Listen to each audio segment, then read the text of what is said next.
5.13 and 5.61. so these are the different receivable turnover ratios.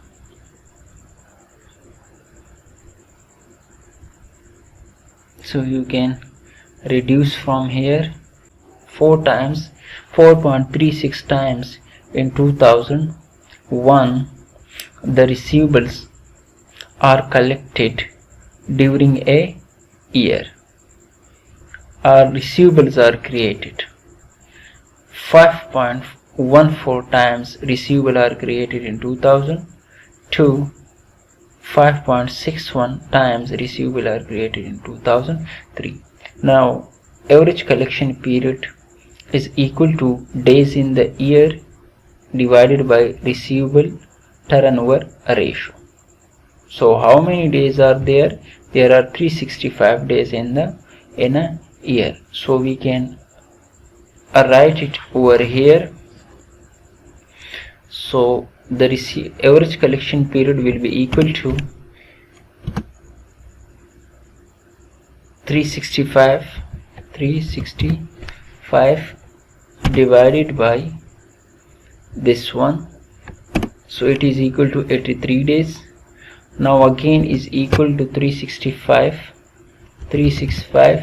divided by this one, so this is again receivable turnover in days.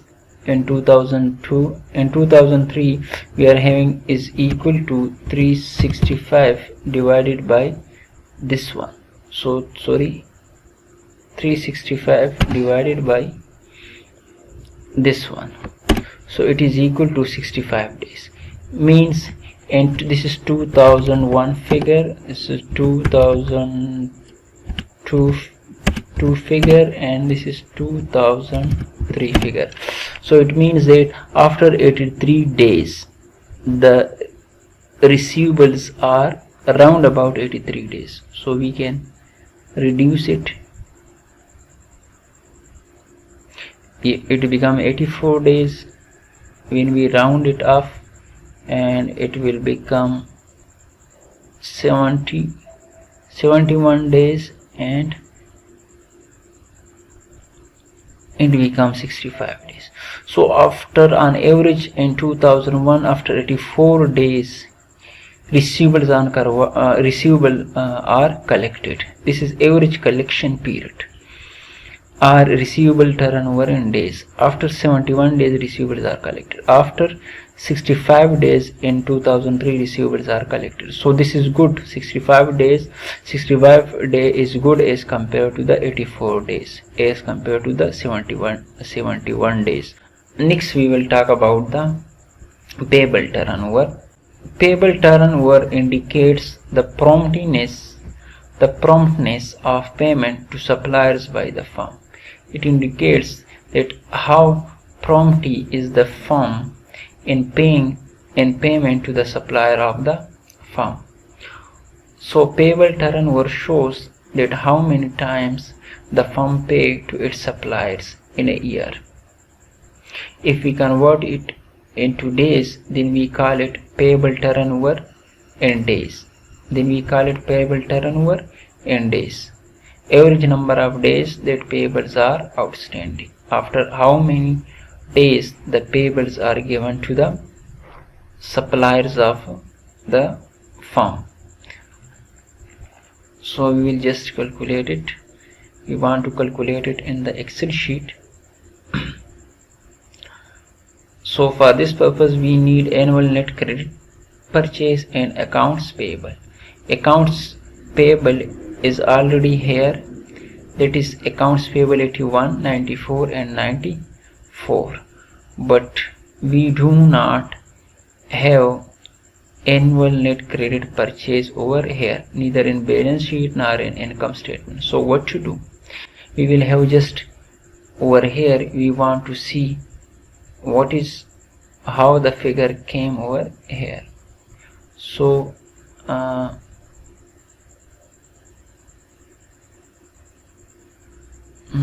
this is PT is basically they are taken assume annual credit purchase of $1,551. So we are just assuming we are having only one figure, so assume that annual credit purchase is equal to how much?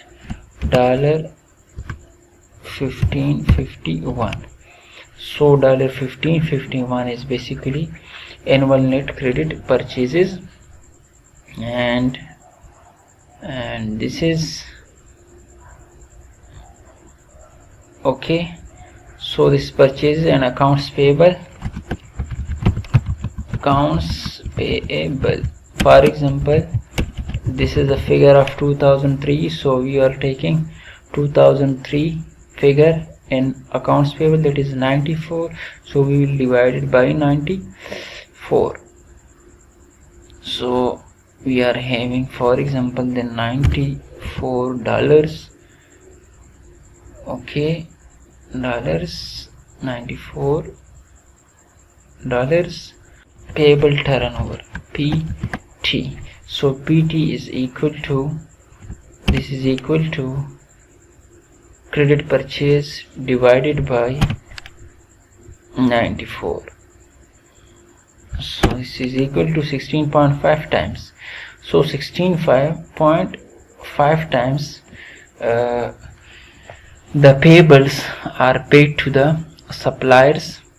Now if we convert this 16.5 times into days, then how many days will come?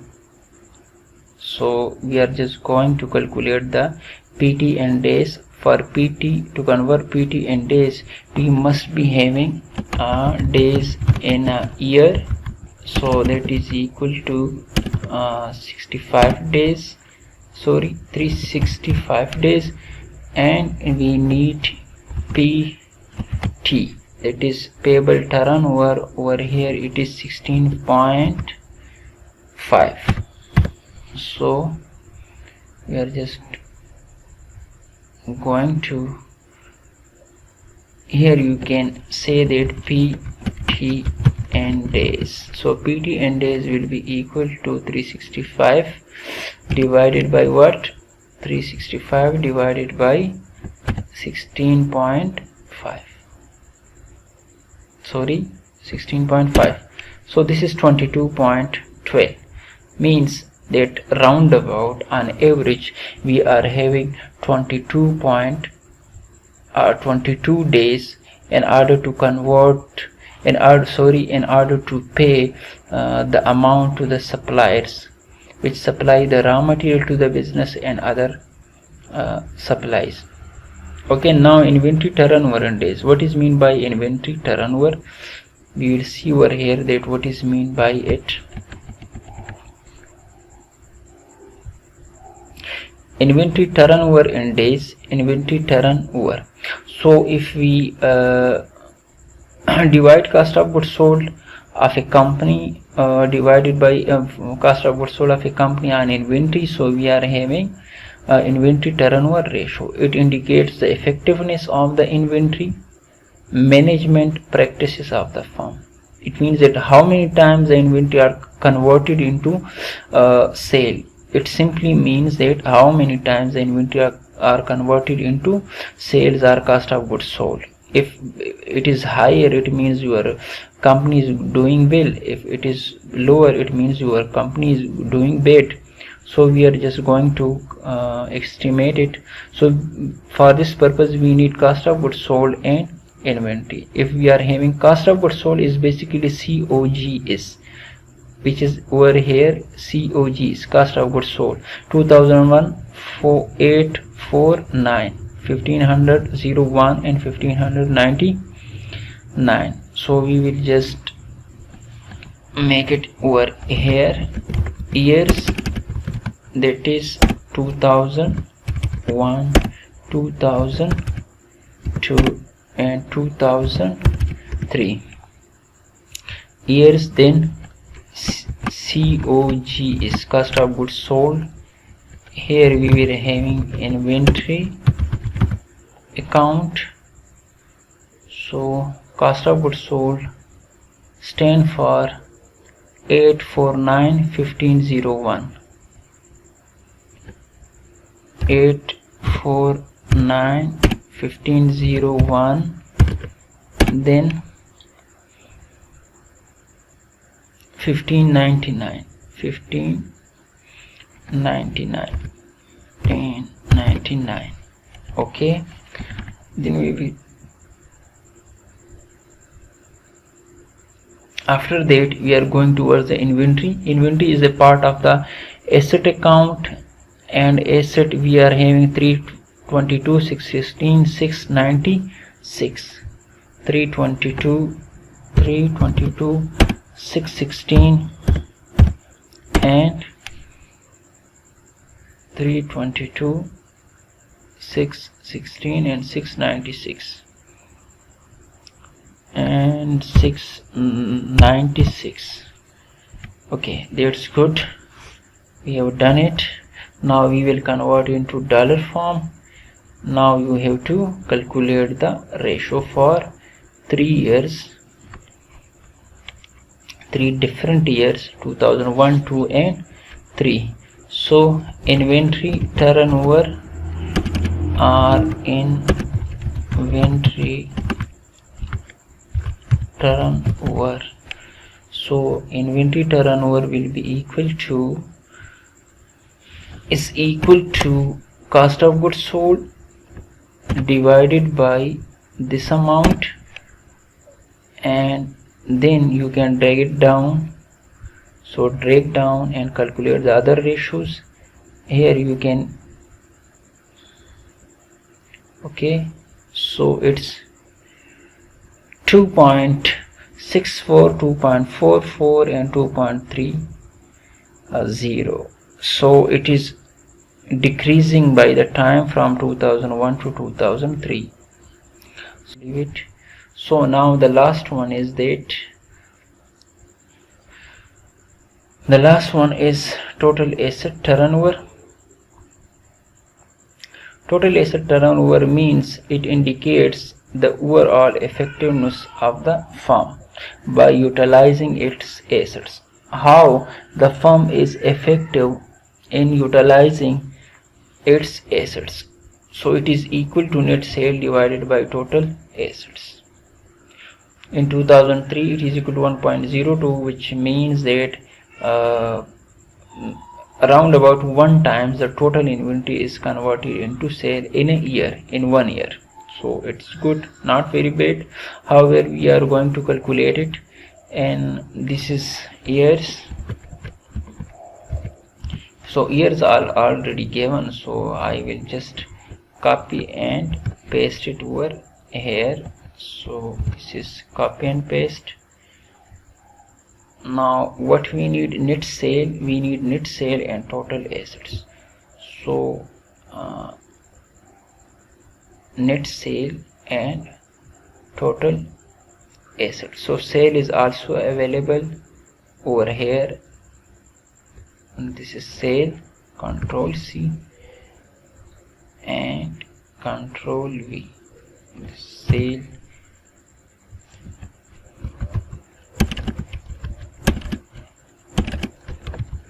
net sale and total assets.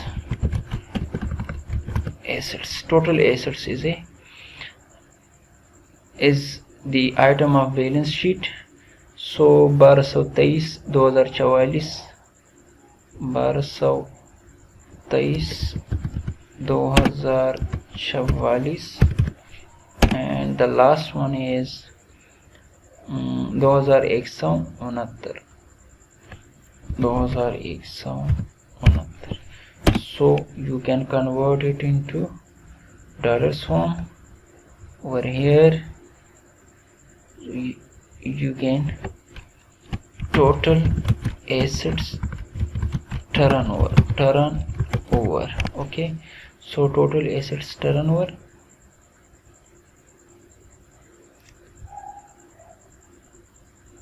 divide net sale divided by total assets, so is equal to net sale divided by total assets.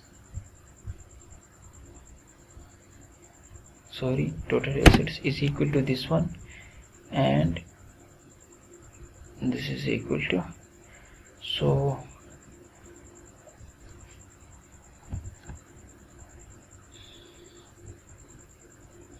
this is 1.0 times in the year of 2003. In 2002 it was a bit higher, 2002, and in 2001 it was a bit lower.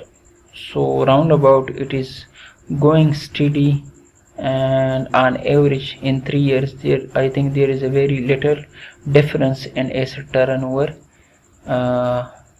in total asset turnover. So total asset turnover means how the total assets are converted into sale in a year. So I think it is only one time the assets are converted into sale, the whole assets are converted into sale. So thank you very much. Inshallah, next time if you have any question you can ask me, I will answer in the next video. Thank you.